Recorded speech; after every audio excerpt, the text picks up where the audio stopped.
यहाँ अबू बकर था, यहाँ उमर की बॉडी थी, बीच में दानियाल खड़ा था।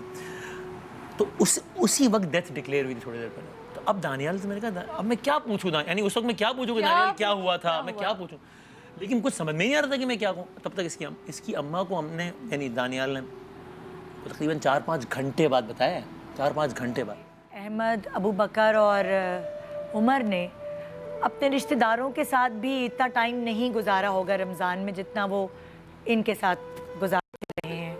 और वो दिन भर इधर ही होते थे, उनकी किलकारियों की, उनकी हंसने खेलने की आवाज़ें तो गूंजती थी।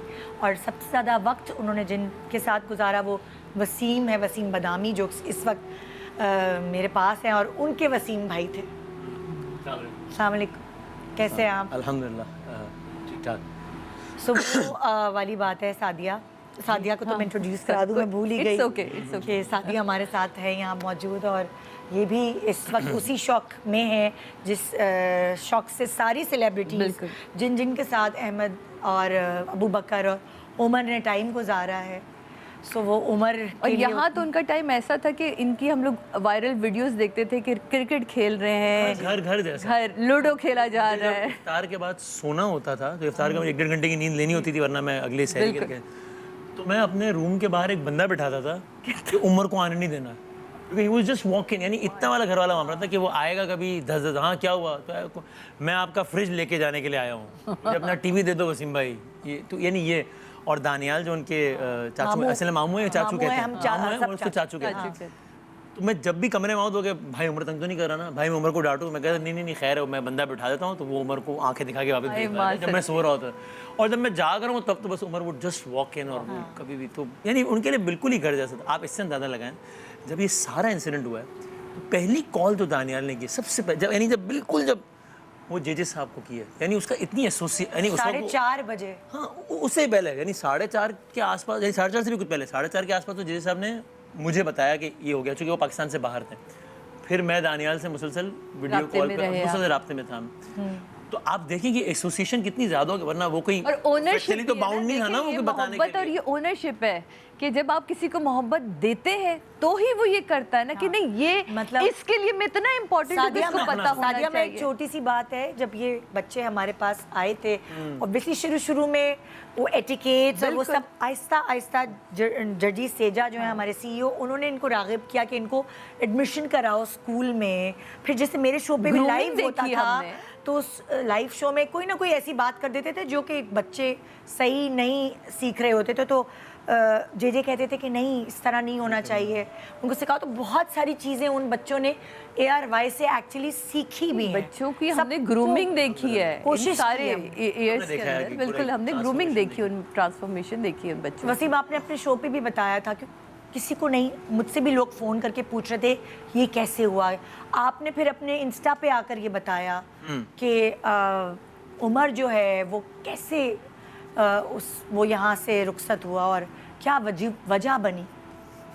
सो जब मेरी दानियाल से बात हुई उस वक्त, और चूँकि मैंने मतलब वीडियो कॉल में था, तो मैंने वो सारा मंज़र देखा, तो दुआ कि अल्लाह ताला किसी पे ना ऐसा मंज़र नहीं लाया। या वो क्या बताऊँ कि मैंने क्या हुआ उस वक्त रात को ही वीडियो। हाँ उसी यानी अब मैं किन अल्फाज में कहूँ, मैं यानी जब उमर वहाँ कफन में, यानी जब अब मैं कैसे अल्फाज में कहूँ ना, कि अब किसी बच्चे के लिए ये कहना भी समझ में नहीं आता कि क्या कहूँ मैं। तो यानी when Umar was right there his body, तब मैं तो मैंने वो सारा मंजर देखा है। थोड़ा सा फासले अबू बकर था, यानी अब जब मैंने अबू बकर से बात की है तो वो, मैंने उसको सलाम कहा, उसने वालेकुम सलाम नहीं कहा, वो सिर्फ रोता रहा। तब तक अबू बकर को बताया नहीं। यानी दानियाल ने मुझे ये कह के फ़ोन दिया कि आप अबू बकर से कहें कि उमर ठीक है बिल्कुल। तो मैंने कहा मेरी बात करो। अब मैंने कहा हाँ बेटा कैसे हो, और रोना ही। बाद में मैंने दानियाल से कहा कि तुमने मुझे कहा कि अबू बकर को तो नहीं बताया हमने अभी तक, उसको मैंने कहा कि उमर बिल्कुल ठीक है, तो ये रोना क्यों शुरू किया, इसने बात ही नहीं की मुझसे। तो कहता है भाई वो मैंने तो आपको इसलिए फ़ोन दिया था कि उसको तसल्ली दें, वो डर गया, उसको लग रहा है कि वसीम भाई सुबह 6 बजे वीडियो कॉल पे हैं, इसका मतलब कुछ हो गया है, कोई गड़बड़ हो गई है, इसलिए वसीम भाई फ़ोन पे हैं, वरना वसीम भाई सुबह 6 बजे क्यों फ़ोन पे। समझदार है ना, बच्चा बड़ा हो रहा है। तो यहाँ अबू बकर था, यहाँ उमर की बॉडी थी, बीच में दानियाल खड़ा था। तो उसी वक्त डेथ डिक्लेयर हुई थी थोड़ी देर पहले। तो अब दानियाल से मैंने कहा अब मैं क्या पूछूं, यानी उस वक्त मैं क्या पूछूं कि दानियाल क्या हुआ था, मैं क्या पूछूं, लेकिन कुछ समझ में नहीं आ रहा था कि मैं क्या कहूँ। तब तक इसकी अम्मा को हमने, यानी दानियाल ने तकरीबन 4-5 घंटे बाद बताया, 4-5 घंटे बाद।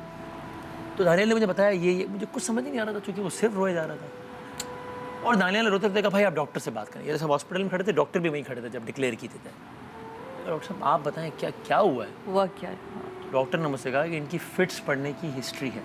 डॉक्टर साहब हम इतने सालों से साथ हैं, कभी एक दिन भी ऐसा नहीं हुआ कि, क्योंकि बिल्कुल ही पड़ोस से है ना, यानी एक तो ऑन एयर हम घंटों साथ होते हैं, मेरे तो बराबर में ही रहते हैं, तो कभी ऐसा नहीं हुआ कि यार आज उमर की तबीयत ख़राब है और ये वो, तो मैं वरना किसी को रेगुलरली फिट्स पड़ता है।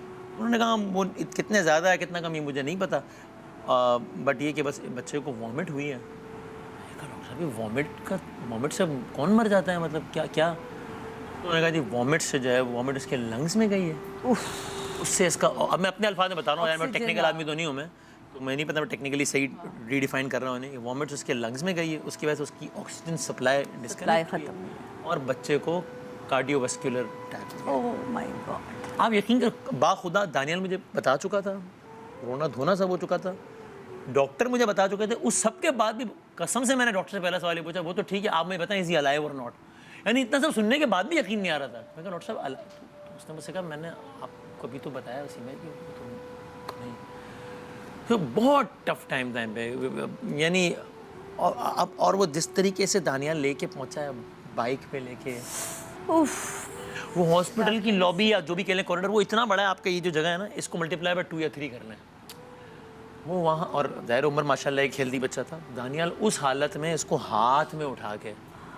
और वो जब मुझे बता रहे हैं, यानी वो कहते हैं भाई मैं आधे रास्ते पे हिम्मत हार गया, मैं उठा के, वो कहता है फिर मैं बैठ गया, मैंने चीख की आवाज़ दी कि भाई कोई है जो मेरी हेल्प करे, फिर कोई और आया वो उठा के, वेरी टफ टाइम, यानी अल्लाह उसकी माँ को सब्र दे। क्या वो बच्चा सो रहा था, उमर सो रहा था और सोते में वॉमिट हुई है? हाँ, यानी कि अहमद जो है ना वो भागता हुआ आया है दानियाल के पास कि चाचू ये कि सब लोग एक घर में रहते हैं, तो मुझे पता है, ऊपर नीचे करीब करीब ना, बिल्कुल एक ही कमरों में सोते होंगे भाई सारे। हाँ, तो उसने कहा चाचू कुछ ही हुआ है, so it was late night, और हाँ ये लोग सो रहे थे और अहमद आया कि दानियाल को कुछ हुआ।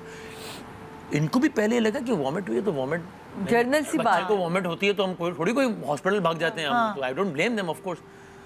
तो उस वक्त उनको एक और शक भी हुआ कि कहीं ये तो नहीं हुआ है, ये तो नहीं हुआ, एक दो और पॉसिबिलिटीज इनके जहन में आ रही थी, लेकिन वो बाद में सामने आया कि बस वो एक, अब जब टाइम लिखा होता है तो फिर He was died in the house, ना नहीं, यानी डॉक्टर ने मुझे कहा कि वसीम भाई बच्चे ने मुझे थोड़ा सा टाइम और दिया होता ना, डॉक्टर के अल्फाज थे कि बच्चे ने मुझे 5 से 10 मिनट दिए, मुझे थोड़ा टाइम और दिया होता तो हम कुछ कर लेते। लेकिन अब जाहिर है मैंने फैमिली को भी कहा कि इस बात पे कोई अफसोस नहीं ना करें कि ये तो यानी वो जो कर सकते थे उन्होंने किया है ना। ये तो अल्लाह ताला ने जब उसको भेजा था, डेस्टिनी को तभी लिख दी, कमाल की है। और वो बच्चा जो है उसने उसी इतने ही साल में इतनी मोहब्बत समेट ली कि लोगों को जिंदगियां लग जाती हैं। जी जी जी जी जी जी। उसने उसी में, जब वो स्क्रीन पे आता था खा जाता था, वो इर्द गिर्द के लोगों को देखने का दिल ही नहीं चाहता था, वो उसको ही देख रहे होते थे। और मैं हैरान था कि वो एक अच्छा दानियाल से बात हुई, आधा घंटा हो गया। इस साल ही आपने रमज़ान में कहा था कि उनको शायद कोई कलमा याद हो गया था, सब बहुत खुश हुए थे और उन्होंने बहुत आपको दोबारा अपने कहा कि सिर्फ कलमा ही नहीं याद हो, मुझे जो है वो पूरी आयत भी याद हो गई है, वो सब इनाम उनको मिले तो बड़े, तो वो देखिए ये कमाल है, रब जब चाहता है, जिसको चाहता है, जहाँ चाहता है, वो ऐसी बुलंदी अता करता है, और फिर उसकी मुंतकली इतनी खूबसूरत है, इतनी खूबसूरत है। हमें लगता है कि इस दुनिया में रहना, वो इस वक्त जन्नत के बागों में खेल, इंशाल्लाह अपने माँ बाप को भी जन्नत में जाने का सबब, अभी उन पे बहुत सख्त वक्त है, हम तो कह रहे हैं ऐसे पे बीत रहे, यानी मैं वो क्या बताऊँ। अभी आपने अभी बताया आधे घंटे बाद, जब यानी आधा घंटा हो गया, 1 घंटा हो गया, मैंने कहा दानियाल माँ जी को बताया? नहीं भाई अभी बताता हूँ। अच्छा वो मुझसे मुझे कैसे बताऊँ? ओह माय गॉड, मैं क्या जवाब दूँ उसको? मैं कहा दानियाल बताओ, बल्कि मैंने तो कहा दानियाल अबू बकर को, मैं कहा अभी तो बताना है ना सबको यार, अब मतलब अब तदफीन होगी, जनाजा होगा। मैं कहा बल्कि मैंने जब अबू बकर से बात की तो मैंने एक जुमला बोला उसको, ताकि उसको कुछ थोड़ा सा जहनी तौर पे तैयार हो। मैंने कहा बेटा अल्लाह की मर्जी होती है ना बेटा, तो कुछ जवाब वो सिर्फ रोता रहा सामने। 1.5 घंटा हो गया, मैं कहा दानियाल माँ जी को बताया, भाई बताता हूँ, यार 2 घंटे हो गए, माँ जी को बताया, भाई बताता हूँ। ये समझ में नहीं आया कि यार अब ये कब बताएगा, और इतने घंटों बाद बता, क्योंकि उसकी हिम्मत ही नहीं, आखिर में ये हुआ है कि अबू बकर को वापस घर भेजा है, ये कह के कि उमर ठीक है, मैं उमर को लेके आ रहा हूँ, मैं तुम घर पहुँचो, मैं उमर को लेके आ। और फिर उसके बाद घर पे पहले इत्तला पहुँची है, फिर वो उमर को लेके आए।